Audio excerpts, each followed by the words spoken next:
Hello and welcome to today's short strategy video. My name is Rihanna Ridman. I'm an infant and early childhood mental health consultant at Children's Resource Center in Bowling Green, Ohio. Today's short strategy is how to respond to crying and whining. So why do children cry and whine? There are a couple reasons. So one might be that there's an apparent need. So maybe they are in pain, they're distressed, or maybe they are feeling fearful or scared of something. And another reason that children may cry or whine without any apparent pain or distress or fear could be just because they're whining, they are not engaged in the next activity or they don't want to do something. So the first thing that we need to do is respond to those physical needs or if there is any pain. So the first thing, obviously, we want to go to the child immediately to identify what it is that is causing them pain. If it is something physical, we want to take care of that right away. And then we want to address the emotional issues. So it could be that they are feeling really upset about something and we want to, acknowledge their emotional distress. One way that we can do that is just describe, name, and acknowledge those feelings. So the first thing that we would do is just describe and then mirror what we're seeing.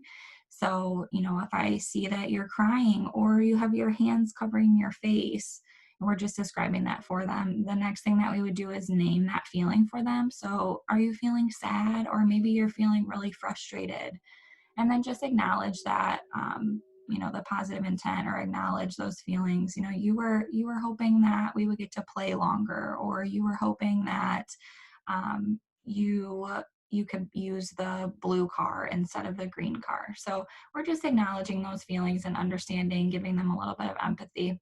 Something that we might need to do is co-regulate with them. So if the child is really, really crying and upset, maybe, throwing a fit on the floor, screaming, crying, we need to co-regulate with them, because children that are having those kind of tantrums, they're not able to self-regulate. They're not able to do it on their own.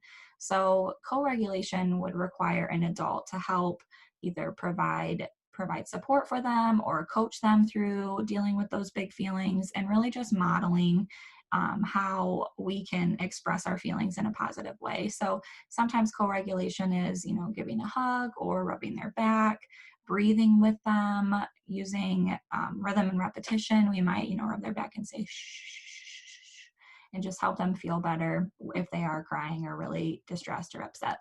Another thing that we can do is, if the child is really having a hard time and maybe they're disrupting other children, or if they're at home, maybe disrupting other family members or siblings, we can provide them a place to go to deal with those big feelings in, a safe, comfortable place. So having a safe place at home or at school is an area that children can go to kind of regulate those emotions. They can take deep breaths.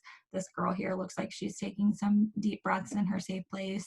We can come up with different calming strategies. Maybe we have a calm down kit that helps us with either a fidget or looking at a sensory bottle to help us calm down.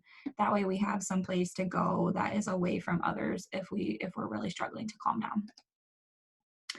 And so we also talked about those situations where maybe children are crying and whining because they're just really not interested in doing the activity that we asked them to do. Maybe they're whining because they wanted to use the purple crayon and another friend took that crayon. So what we can do is prompt them. So we can provide a verbal prompt or suggestion for those kiddos that maybe are having difficulty either entering a group at play, or they're just having a hard time. They don't really want to do that activity.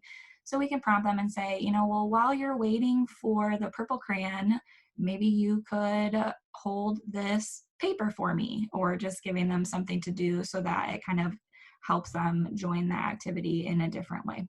And then another thing we can do is model. So just helping children learn those new behaviors. So if it is, we can model waiting.